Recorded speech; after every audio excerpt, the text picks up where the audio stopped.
السلام عليكم. انا حازم وبقول اي حنكشه في الكوره. جمهور الاهلي من حقه انه يكون غضبان. غضب جمهور الاهلي بسبب المستوى الفني اللي بيقدمه الفريق في الفتره الاخيره والهزائم المتتاليه، اولها كان في نهائي الانتر كونتيننتال وبطوله افريقيا ونزيف النقاط في الدوري. غضب جمهور الاهلي بسبب مدرب ضعيف فنيا بيعاند بجهل لحد ما دمر الفريق. مدرب جاي ياكل عيش، لانه لو محترم كان استقال لما صرح ان الاداره مش بتجيب احتياجات الفريق وبتفضي الفريق. غضب جمهور الاهلي بسبب الاسكواد الفقير جدا والذي لا يتناسب بتاريخ واسم النادي الاهلي وكم البطولات والمباريات التي مقبل عليها الفريق الفتره اللي جايه.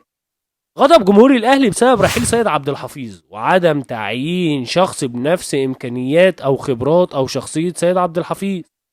غضب جمهور الاهلي بسبب عدم ابرام صفقات في فتره الانتقالات الحاليه، رغم تاكيد كابتن محمد رمضان المدير الرياضي وكابتن زكريا ناصف عضو لجنه التخطيط وكابتن هاني رمزي مدير السكاوت بان الاهلي سيضم اكثر من صفقه قبل غلق فتره الانتقالات الحاليه في 2025.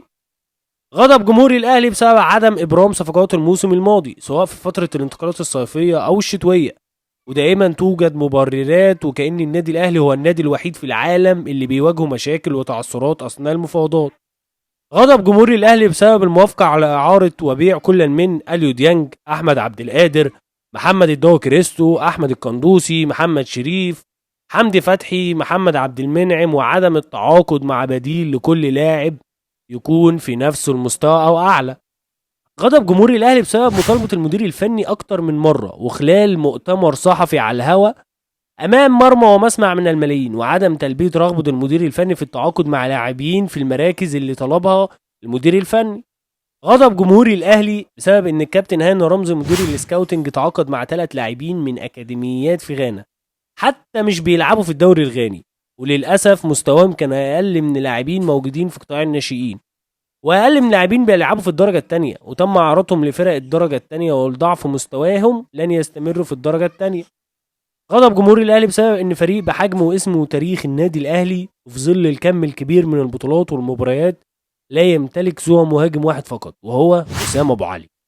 غضب جمهور الاهلي بسبب الفشل في المفاوضات من مدير اداره التعاقدات السابق، وذلك من عدد كبير من اللاعبين، وعلى سبيل المثال سوزا البرازيلي، يوسف يعقوبو، جاكسون مليكا، ومحمد بن رمضان، وزين الدين بالعيد.